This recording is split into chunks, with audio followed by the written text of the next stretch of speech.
接下来我们来看考点3，期权。期权是什么呀？它就是一个选择权，这是我们在这个金融市场基础知识第7章学过的内容，但是我们投资顾问讲得更加深一点。那么这个地方我们要单独作为一讲来学习，为什么？因为这个考点可以出案例分析题，尤其是对于期权价格的影响因素，它的评估。先从定义出发，什么是期权？它就是选择权，叫 option。买方给卖方付一笔钱，买一个权利过来，这个权利是什么？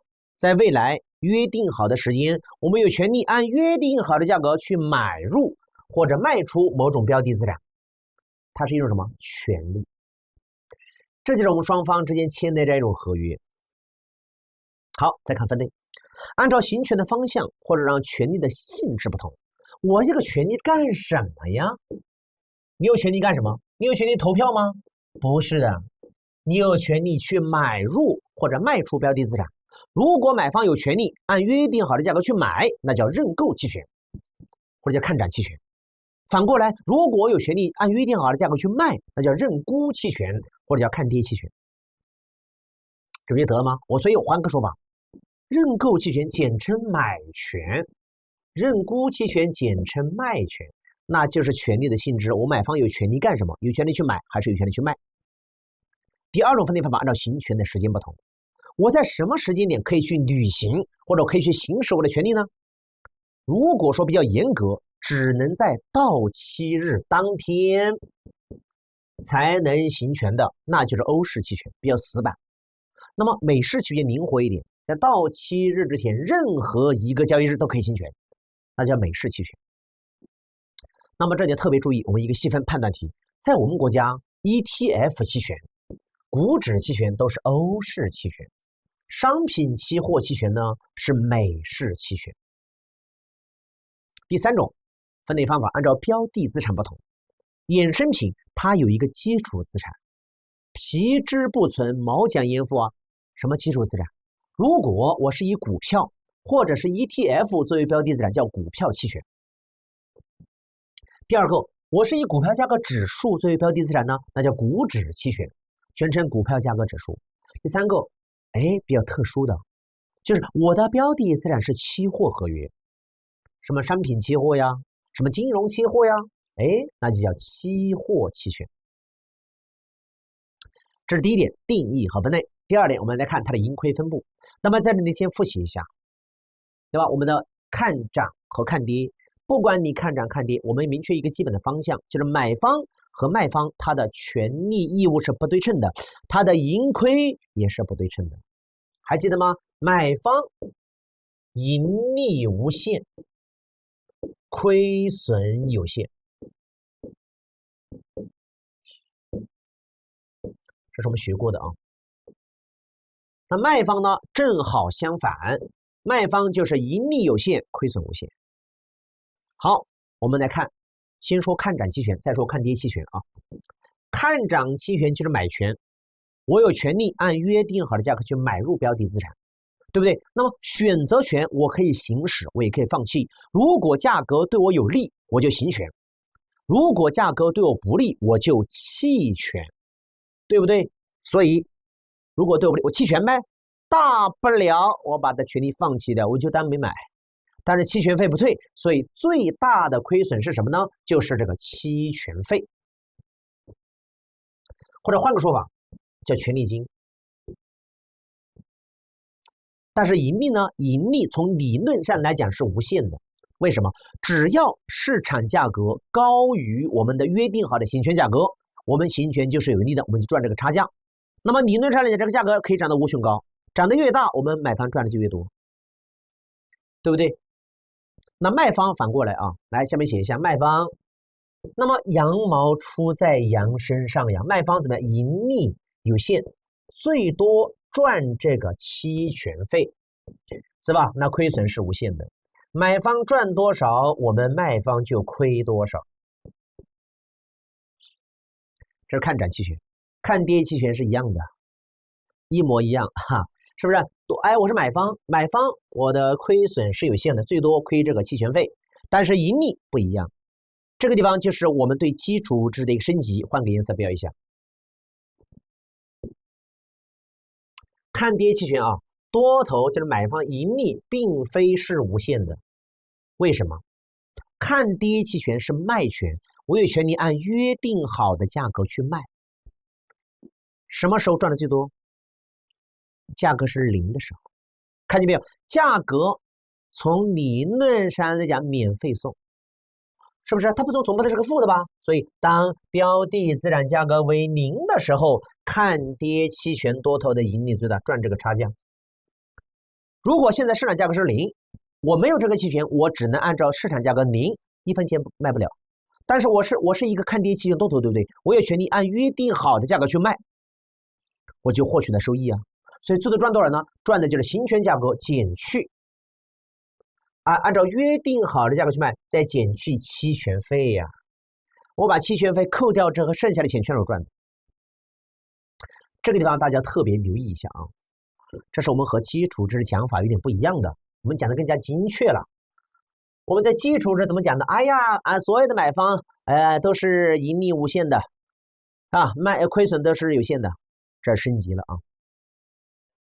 这是我们的看涨和看跌。接下来说一个特殊的公式，这个公式怎么考？推导不用管，推导不会考，叫看涨看跌期权评价公式，一道单选的计算题。那我们得知道它每个字母代表的含义啊，是吧？ C 叫 call，P 叫 put， 就是一个看涨，一个看跌，对吧？那这个时候怎么去对应呢？就是看涨期权它的价格等于多少？等于 K 就是这个行权价格，再乘以1的负 2t 次方 R 连续负利率 T 到期期限 S 现货价格 P 呢看跌期权，一个看涨期的价格，一个看跌期的价格，对不啦？那么怎么去背呢？就是我们买个 CK 的包包啊。CK 的包包啊，然后呢，我怎么样？我买不起，我 PS 一个 CK 的包包 ，PS 一个 CK， 记住了吗？多少记啊？加法啊，加法。但这个时候为什么是乘以 K 乘以1的负 2t 次方呢？这其实是一个限制。为什么？这里默认是欧式期权，欧式期权只能到期日当天行权，所以行权价怎么样？行权价贴现。行权价啊，贴现贴回来，贴到现在呀，这不就出来了吗？题目就一个单选，把所有的字母带进去求一个剩下的字母，这是第一点。第二点，来期权的价格就是期权费，期权就研究期权费，是吧？我花多少钱买这个期权，或者说期权的价值，它有2部分组成，期权费等于什么？等于内在价值加上外在价值。时间价值就叫外在价值。我们来看啊，内在价值什么意思呢？就是我现在立刻马上行权。我们再来做一个补充啊，大家旁边标记一下，教材没写，立即行权带来的价值。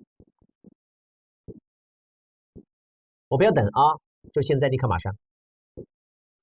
那么时间价值呢，就是期权费高出内在价值的那部分，这两者。那先说内在价值，我现在立刻马上行权，对吧？好，我们分看涨看跌啊，那是不一样的。那因为我们国家绝大部分是欧式期权，我们就以欧式期权为例啊。好，如果市场价格 ST 大于行权价格，那这个时候我们就能够赚。为什么？我们这先说看涨期权啊，看涨期权是买权，对不对？如果按照市场价格买 ST， 行权价呢 K， 我按照行权价格买是不是便宜一点？因为市场价大于行权价格呀，是不是？我行权之后再把它卖掉赚差价呀，赚 ST 减 K。那反过来呢？如果市场价格低于行权价格呢，我还会按照行权价格去买吗？不会了，我就弃权，然后呢按照市场价格去买。所以这个我不会行权。那么弃权的话，内在价值就等于0。是不是？那所以来分析啊，看涨期权呢？看涨期权的内在价值怎么求啊？用市场价格减行权价格，看它们两者谁大，对不对 ？ST 减 K。如果大于零的话，那我现在行权给我带来正的价值，我就行权。如果 ST 减可以小于零呢？我们这个 max 什么意思呢？就是取两者之间的较大值。小于零我就取等于零，内在价值等于零，弃权呀。所以在这有一个隐含的考点，内在价值它可以大于零，它可以等于零。我在旁边补充一下，内在价值它不会小于零，叫大于等于零，不可能小于零啊。什么意思呢？如果说内在价大于零，我们的 ST 减可以大于零 ，OK， 那它就是叫实质期权。如果它们两个正好相等呢，市场价格等于行权价格，它俩相等，那就是叫平值期权或者平价期权。如果说我们计算结果小于零呢，在欧式期权里面用 ST 减可以小于零，我们也会弃权。虚值期权内在价值也是等于零的，所以它不可能小于零，对吧？有一个小口诀送给大家：买看涨期权是买权，买是减行。就用市场价格减去行权价格，我们根据这个计算结果的正负来判断这个期权的性质是实值还是平值还是虚值期权。这不就欧了吗？来看 D 反过来，看 D 期权是卖权啊，我有权利按约定好的价格去卖，卖就行减式，行权价格减去市场价格，这个结果大于零是实质期权。比如说市场价格。哎呀，这个行减式啊，行权价格大于市场价格。什么叫行权价格？买方我有权利按约定好的价格去卖，市场价格更低，我就行权，我赚差价呀，我有更高的行权价格卖出去了。它和看涨正好反过来，这就是我们去计算内在价值的公式啊，直接用咱们这个口诀。好，那么我们表格呈现出来就长这个样子，对吧？看涨期权买权，买是减行，市场价格大于行权价格就是实质期权啊。那么看跌期权反过来，第二个时间价值，对吧？我们现在行权和到期行权，毕竟还没到期，是不是？那要等，时间越长，那么不确定因素是不是越多？所以风险就越大。那我们现在站在卖方的角度。因为卖方盈利有限，亏损无限，所以呀，卖方也不傻呀，卖方要获得风险补偿，所以他会收更多期权费。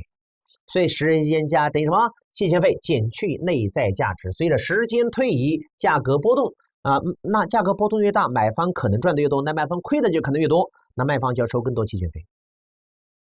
这是我们间接求出来的，用期权费减去内在价值，这是个计算题。题目会告诉我们相关事项，通过内在价值去推。那么一般题目这么问：下列选项中时间价值最大的是谁谁谁？时间价值最小的是谁谁谁？一定是先求内在价值，然后期权费会告诉我们的。减一减。好，关于时间价值，我们来看特征。第一个，它肯定大于零。为什么？随着时间的推移啊，有不确定性啊，时间越长，风险越大。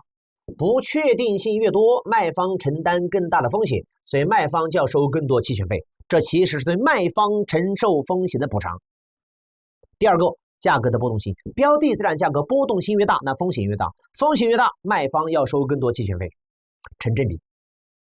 这不出来了吗？这两个啊，到期时间越长，波动性越大，期权费越贵。还有第三个，谁的时间价值大？平值期权的时间价值最大。为什么？因为期权费对应的刚刚讲了，时间价值等于期权费减去内在价值，而平值期权内在价值等于零，所以它的时间价值最大，对吧？实值期权和虚值期权的时间价值随着实值和虚值程度的提高而递减。比如说，它是一个深度实值期权，什么意思呢？什么深度啊？就是我们现在市场价格和这个行权价格呀，它差的特别远，差的特别远，说明市场价格已经标的特别高，标的很高，价格还有上涨空间吗？价格涨不动了，没有什么太大空间了，所以期权费涨不动了，对吧？它就涨不动啊，它递减了。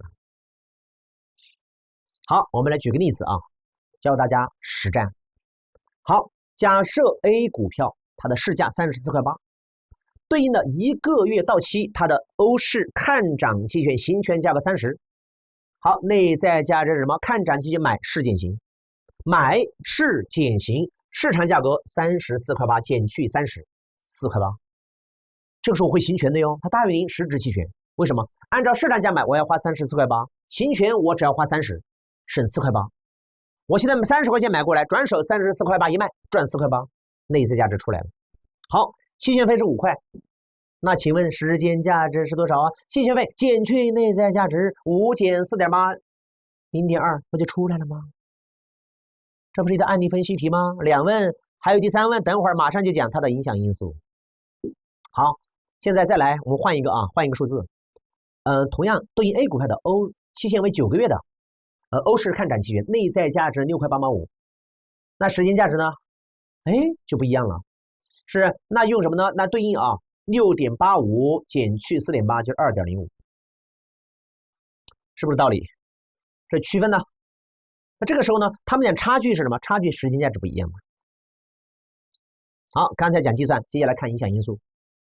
因为这个地方如果考案例分析，它不可能全部是计算题，肯定有一个理论题。理论就是，我期权费到底贵还是便宜？我们找风险因子。风险因子，提示一下这就是我们前面学过的什么字母？希腊字母。回忆一下基础知识讲过的，只是基础知识呢，我们蜻蜓点水浅谈这是 delta、伽马、vega、theta、rho。考什么？考影响方向。在这里首先第一种考法，考影响因素都有谁？来 S 和 K，S 市场价格 ，K 行权价格，关注它们俩之间的差 ，T 到期期限 ，R 无风险利率 ，sigma 波动率 ，Q 红利率，是吧？如果字母不熟，来看文字，多选题这是第一个影响因素，标的资产的价格、市场价格、行权价格 ，T 到期的期限。无风险利率 R 分红在持有期有没有分红最后呢还有一个波动率 sigma， 这是第一个点，多选。好，第二个点稍微难一点，来考什么？画个小星星。这个地方有点难，就是考影响的方向。我们这是一个总结，把它放在一个表格里面。好，我们来给大家分析来先画个分界线吧。干啥呀？左边是欧式期权，右边是美式期权。它是不是不一样？我们国家主要是欧式期权，我们先研究欧式期权最后再说美式期权。而且大家发现规律没有？除了我们的第3行到期期限，我们的影响方向不一样，其他的影响方向一模一样。正号表示成正比，同向变动；负号表示成反比，反向变动。来，欧式的看看涨看跌，正负正负，负正负正。正负正负，正正正正，负正负正，就一个到期期限不一样。为什么？因为欧式期权只能在到期日当天行权，美式随时可以行权呢。到期日之前任意一个交易日都可以行权，所以我们只要研究欧式就够了。好，在这里面我们首先看一下有一个最基本的因素，它跟10，它永远是成正比的。哪一个呀？看在这儿，就是我们的 sigma。sigma 是什么？波动率呀。sigma 叫波动率，就是我们的标准差呀，就是风险噻，对吧？那这个标的资产价格波动越大，风险是不是越大？那风险越大，谁承担风险？卖方承担风险，所以卖方肯定收更多期权费不管你看涨还是看跌，都是成正比。好，再来看 S 和 K 就是市场价格和行权价格。市场价格、行权价格，来单独出一道题，他们俩是最重要的。为什么？因为他们俩决定了内在价值。我们以看涨期权为例看涨期权内在价值怎么算？刚才让大家写的口诀的，如果没写口诀的，现在再写一下。我的口诀呢，在这儿来，口诀写下来，怎么算内在价值？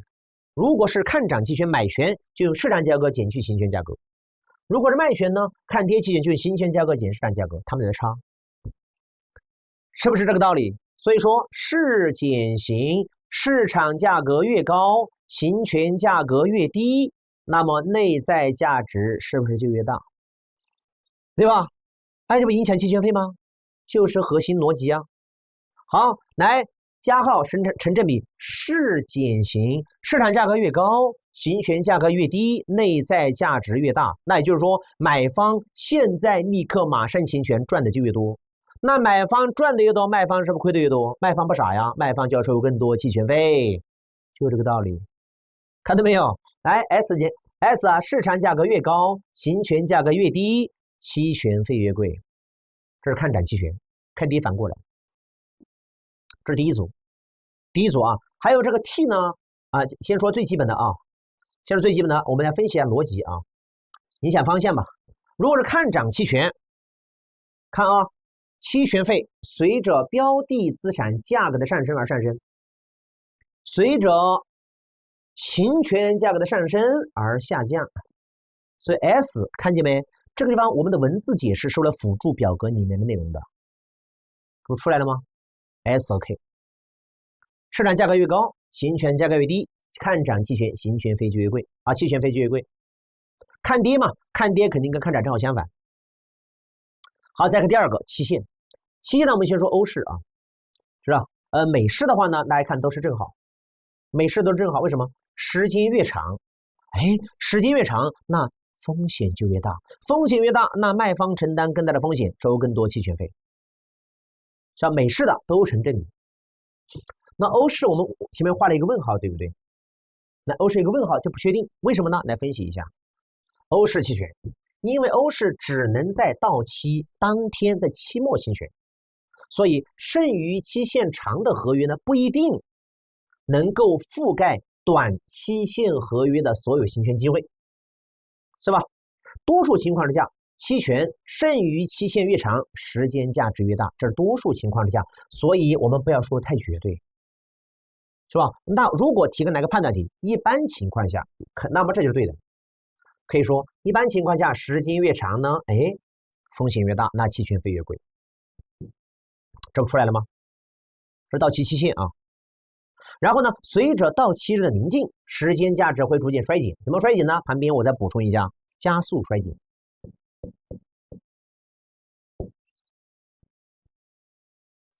我们就要理解这个原因啊。那为什么会加速衰减呢？因为如果到期了，这个期权还有价值吗？到期的已经不值钱了。比如说5月5号到期，你现在5月6号了，5月6号你还能去行5月5号的权吗？你坐时光机回去吗？回不去了呀。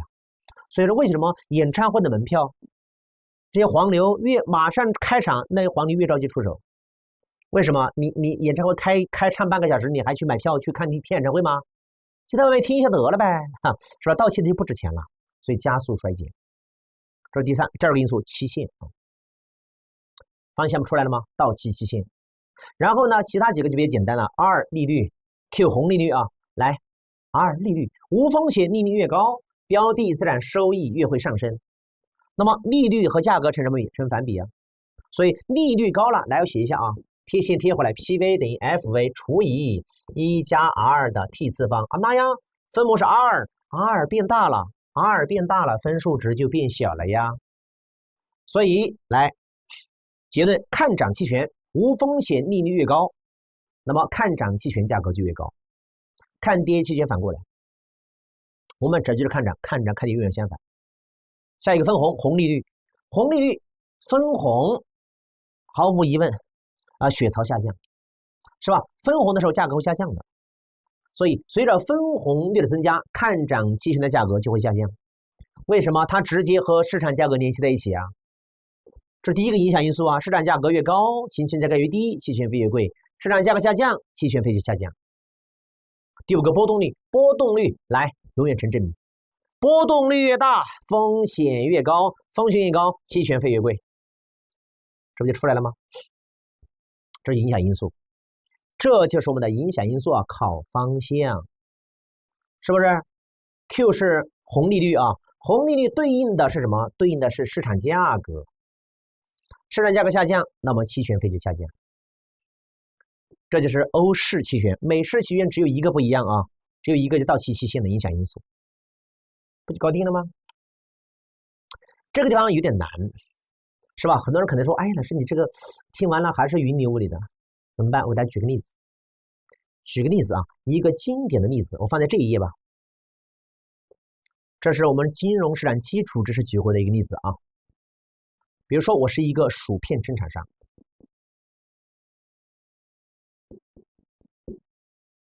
吃过薯片吗？就那个洋芋、土豆、马铃薯做的。但我要买土豆，是不是？我要买土豆作为原材料。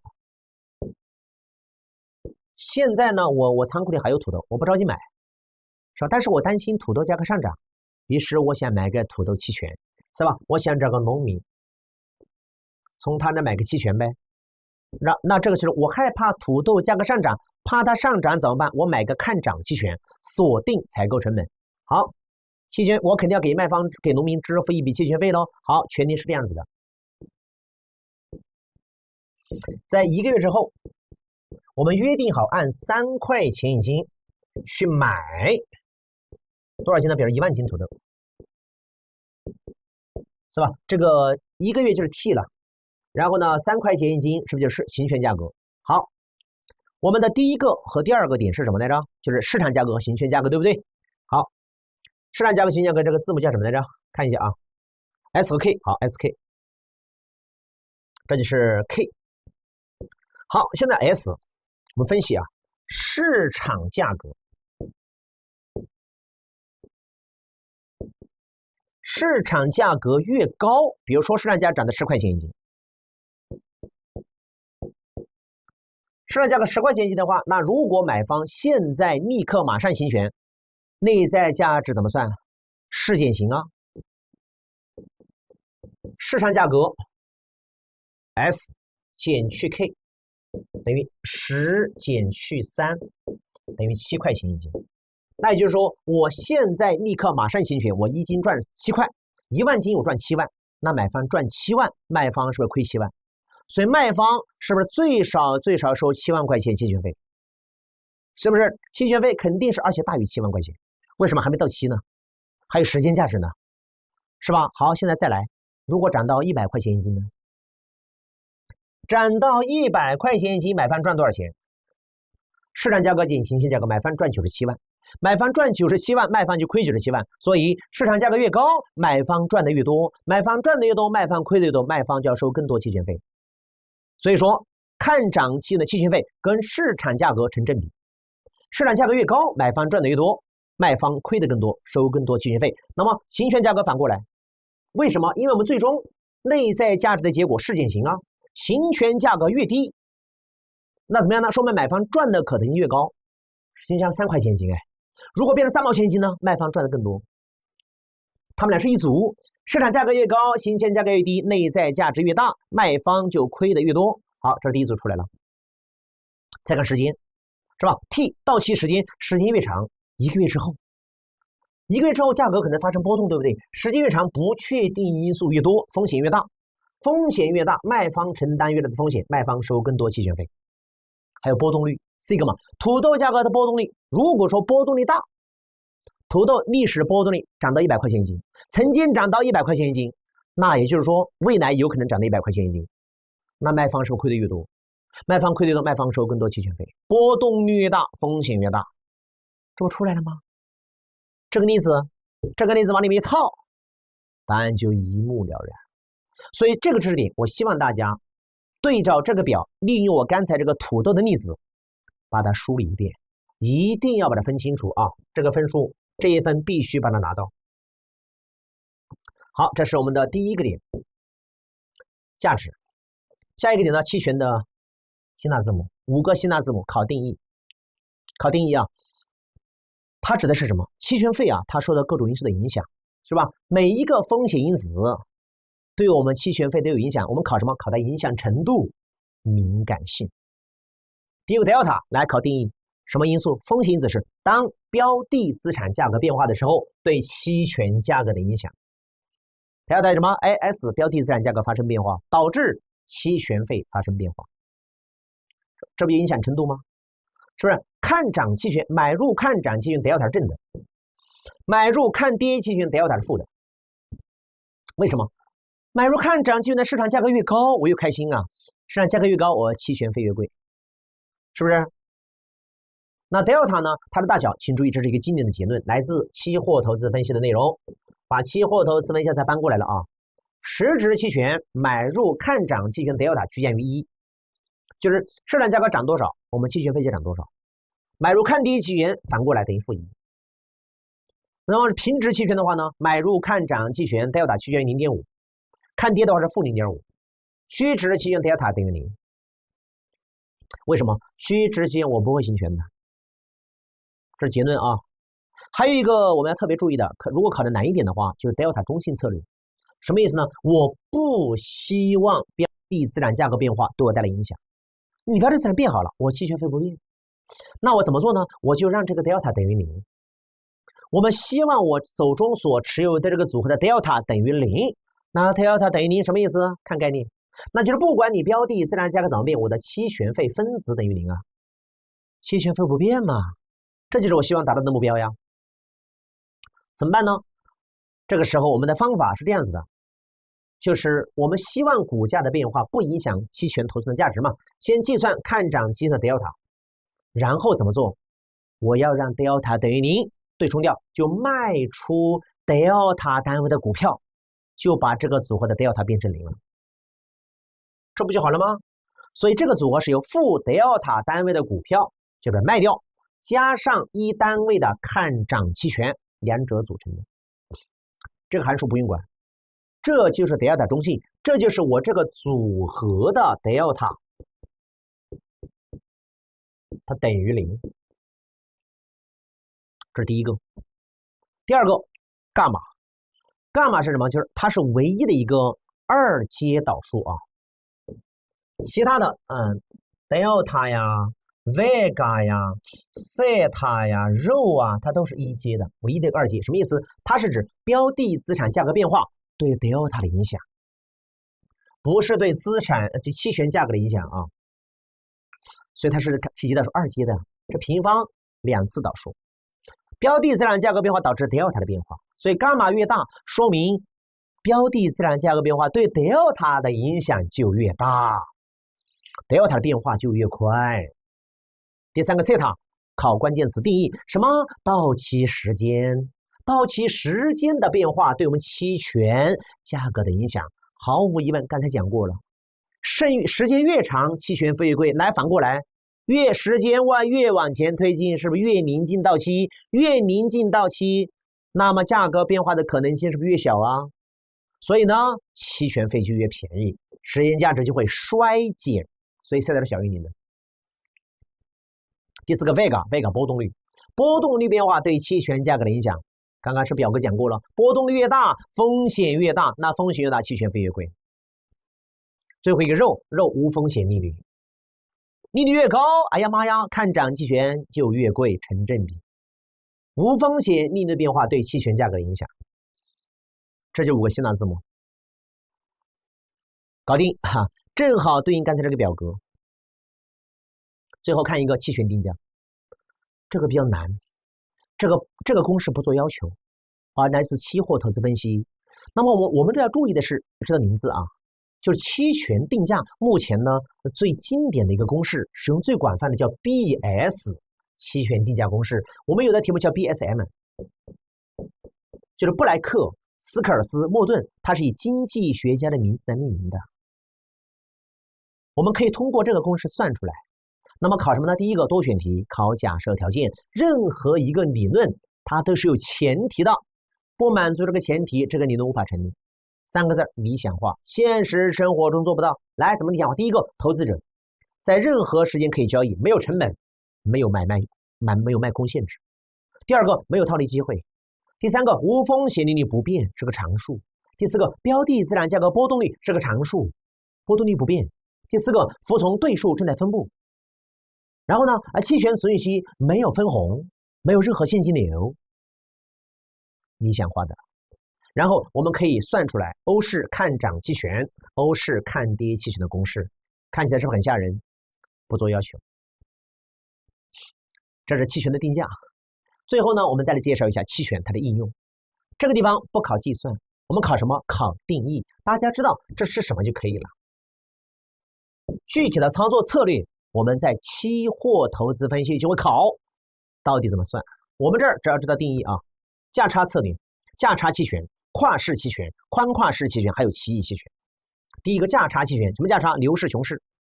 牛市价差期权有牛市看涨价差期权，有牛市看跌价差期权。这个价差期权什么意思呢？牛市就是买低卖高，比较好啊，买入一个行权价格比较低的看涨期权，然后卖出一个行权价格比较高的看涨期权。这两个期的性质是一样的，都是看涨期权。那么还有看跌呢？看跌不是反过来吗？哎，我买入一个低行权价格的看跌期权，卖出一个高行权价格的看跌期权，买低卖高。看期权的性质，如果是看涨期权，就是看涨价差期权；如果都是看跌期权呢，就是牛市看跌价差期权。是不是？为什么使用牛市不是熊市呢？牛市你认为市场价格会涨嘛，但是不会涨特别猛，所以怎么样？买低卖高，对不啦？那么这里面呢有一个图形啊，这是告诉我们它的一个收益图。正好这个大家看到两个分界线没有？这是个拐点，这个折线比较好。这是非线性的一个收益特征。期货是线性的，期权都是非线性的。这是两个行权价格，一个低行权价格，一个高行权价格，看见没？推导不用管它。第二个熊市价差期权反过来，刚才牛市说买低卖高，那熊市买高卖低呀。买入一个高行权价格的看涨期权，或者同时呢卖出一个低行权价格的看涨期权啊，如果都是看涨，那就是对应的熊市看涨价差期权。如果操作的对象都是一个看跌期权呢，那就是一个熊市看跌价差期权。为什么？因为我认为市场会跌，但是不会跌得特别猛，这就熊市。看到没有？反过来了，倒镜子一样的，牛市是往上，熊市是往下。这是第一组。第二组跨市、宽跨市，我们先说跨市，先说跨市，再说宽跨市啊，教材没编好。跨市什么意思呢？来，也是两个期权组合在一起，不是一个期权。现在怎么操作呢？我买，注意看啊，操作的方向是具有相同行权价格、相同行权日期的，一个看涨，一个看跌。大家发现没有？这里跟我们刚才价差期权是不是就不一样？价差期权，哎，两个都是看涨，或者两个都看跌。现在我这是什么？一个看涨，一个看跌，是不是？所以说，跨市期权如果多头，就是我同时持有这两个买一个看涨，买一个看跌，或者卖一个看涨，卖一个看跌，也是两个期权。但是这两个期权注意行权价格相同，行权价格相同就是跨市期权。对吧？那么我买了两个，所以可能亏两个期权费，对不对？这叫最大的损失嘛。我买方呀，什么时候用呢？我预测市场会大幅波动的时候，那我不知道向上还是向下，就用跨市。两个行权价相同，来拐点在这儿，行权价格，这是行权价格，再来宽跨市，宽跨市来两个行权价格不一样。大家看啊，我买一个看涨期权，买一个看跌期权，但是它俩行权价格不一样，看涨期权的行权价格更高一些，这叫宽跨市。来，一个行权价格低，一个行权价格高。这多头是买两个，那空头呢？空头就是卖一个看涨期权，卖一个看跌期权。那么看涨期权行权价格更高呀。看到区别没有？所以先看跨市，再看宽跨市啊。那么这个时候呢，注意如果多头向上的收益是无限的，向下的损失是有限的，最多亏多少钱嘛？我买两个期权，最多亏两个期权费呗。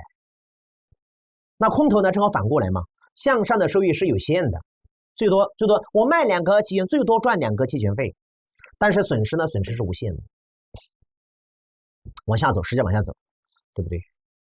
最后一个奇异期权就是奇葩奇葩期权。那么它的特殊之处呢，比如说最典型的我们有这个比如说平均期权，就是我这个期权取好几个标的资产它的平均值，是吧？再比如说我们的行权时间有要求，反正和普通的期权不一样，在普通期权的基础上去加工所形成的。比如说雪球期权，就是其中一种啊。那这个雪球期权我们这门课不考的，期货投资分析考。这就是我们的期权，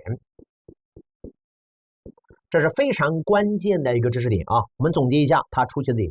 首先，最基本的期权的分类要搞清楚，分类依据之下不同的类型。第二个，期权的价值就是内在价值和这个时间价值，它们俩加在一起什么？就是期权费啊，期权的价格。所以我们要会算内在价值，它的计算啊，计算我们讲的有公式的。如果是买权，看涨期权市场价格减行权价格；如果是卖权呢，看跌期权行解释啊，买市减行卖行解释，时间价值怎么算？期权费减去时间价值，期权费减去内在价值就可以了，是吧？然后呢，时间价值它的期权价格它的影响因素呀。我有5个希腊字母啊，是吧 ？delta、伽马、vega、西塔、rho， 这个表格啊，跟市场价格成正比，跟行权价格成反比，跟波动率成正比，跟到期限成正比，对不对？跟我们的无风险利率成正比，跟分红成反比，这是欧式，看涨看跌反过来，这不就好了吗？这个表格一定要重点关注，一遍不行来2遍，2遍不行来3遍。如果你理解不了，记住我那个土豆的例子。用那个土豆的例子帮助大家去理解这个玩意儿就可以了，是不是？最后呢，还有其他的组合期权组合策略啊，应用啊，那么这些概念啊，价差期权策略，那牛市熊市，对不对？还有呢，组合的是吧？跨市宽跨市稍微奇葩，这个呢要重点关注啊，因为它可能考的比较灵活。